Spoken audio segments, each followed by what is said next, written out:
actually going to start by, first of all, Jon, I know I know you have an eye on this kid, Jalon Walker from Georgia. And we know Georgia right now is, I believe, because we just did a show a couple of days ago on Ryan's show, Georgia is right now the odds-on favorite to win the national championship. Big surprise. And we know that they've had a lot of studs that have been drafted over the last couple of years. Is Jalon Walker another stud?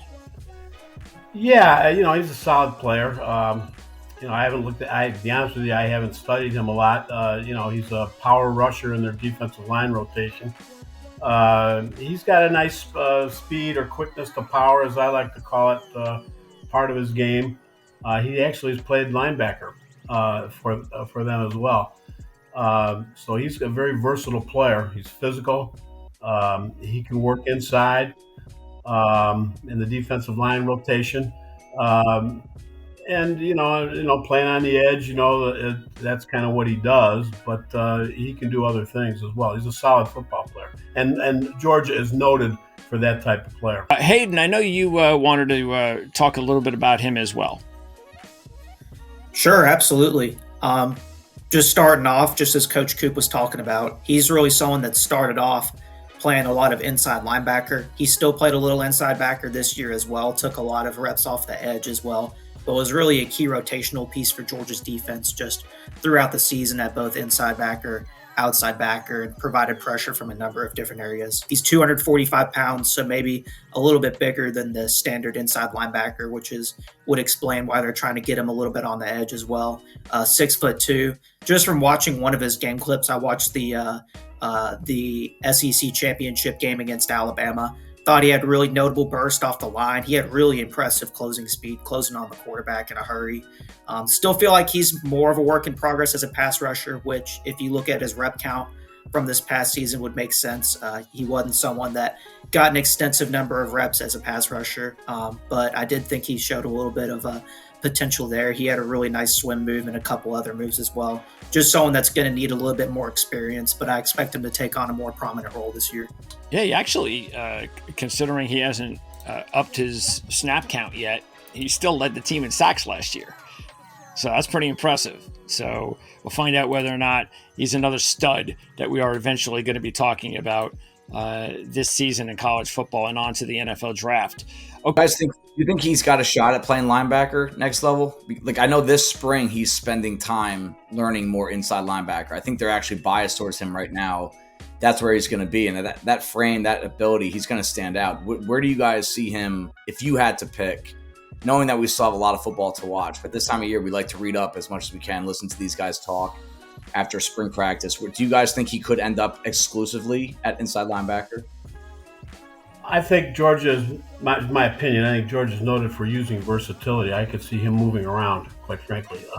I think he's got some run stuffing ability, but he's also got some pass rush skill. So I could see him, doing, like a Nolan Smith type thing, different kind of player, but there's some similarities, in terms of, I could see him doing a lot of different things. I think probably quite frankly, the most difficult thing to learn as far as your reads is inside linebacker with the bullets coming at you from both sides as far as blockers are concerned, comparison to the edge. Having played both positions a long, long time ago, I really struggled as an inside linebacker, and that's where the reads and all that stuff you really have to learn.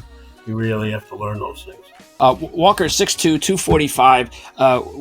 Dave, what would you consider the optimum size for an edge or an inside linebacker? I mean, well, an edge, I'm always biased towards a little bit more size. I mean, as long as you're above 240, you can be in the discussion, but I like them to be, it's all scheme dependent as well. But your traditional edge, I did a little study on the top 5 edges that have come out, and most of them are always, I would say the top edge or the top 2 edges are always above 255. So we're not necessarily talking about him being a top edge defender, but I do think that's where you need to start off, is in that 250 plus range, and then you can build up from there. But with that said, there's always going to be specialists in the NFL that are in the 235 to 245 range. That's why I'm just questioning. I haven't really watched him a ton. I didn't know if he has any drop back ability in coverage, or if his frame and his style, his production screams edge. And if you're going to ask me where to put a good player, edge or inside, I'm putting him at edge every time. So I just didn't know if there was enough there as an inside linebacker to even project him there. Yeah, I would echo exactly what Dave said. I think that's spot on in terms of his assessment. And I haven't watched enough of him either. The fact that he's working inside, I think it's more or less they want to move him around and they want him to learn how to play there, and they want to learn how to make those reads. There's a natural ability to play inside linebacker, a natural agility, and those guys are usually very instinctive. And it's a hard position to create, but if you've got the technique or I should say the athletic ability to play there, you still have to have the experience so you're not running out of plays and things like that. So I can see where they want him to play there, but the edge is might be his best, most natural spot over the long haul. Yeah, just bouncing off of Jon, just as we talked about earlier, his lack of experience, especially at the linebacker position, which is somewhere where you're really going to have to read and react as quick as you can, especially in a conference like the SEC. Not saying that he can't do that. It's just, for me, it's too preliminary of a look for me to say that he's someone that can read and react quickly and be an effective inside linebacker.